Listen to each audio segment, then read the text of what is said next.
Այսօր տնօրեններով քննարկում էինք նոր մարաթոնի մեկնարկը, որը շուտով կլինի, եւ փորձում էինք հասկանալ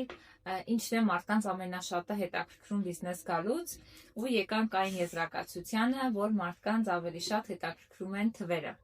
Մեր օրինակով, որովհետև ստացվում է, որ բոլորիս էլ դա հետաքրքիր էր, ինչպես օրինակ պատմեց Կարինեն իր դեպքը, ինչպես է իրեն հետաքրքրել այն պահը, որ ինքը առաջարկը ստացել է իր ընկերուհուց, ով այդ պահին աշխատում էր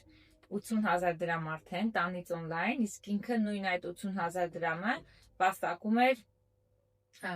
աշխատելով վարձու աշխատանքում,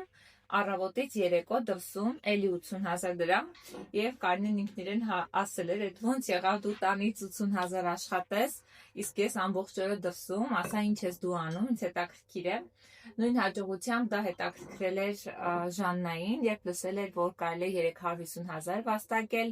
ինձ նույնպես հետաքրքրել էր այդ միտքը, ոնց են մարդիկ տանից աշխատում մինչև 300,000 եւ ավել եկամուտ, ու բոլոր տնօրեններին այդ թվերը հետաքրքրել էր, ու այստեղից եզրակացություն, որ մարդկանց իրականում հետաքրքիր է, ինչպես կարելի է տնից առանց ներդրումների մեծ եկամուտներ վաստակել։ Ինչ կասեք, սիրելի կանայք, ձեզ հետաքրքիր է, թե ոնց են մարդիկ տնից գումար վաստակում, հատկապես երեխաների հետ ընտանիքի կողքին լինելով։ Ինչ կասեք այս մասին։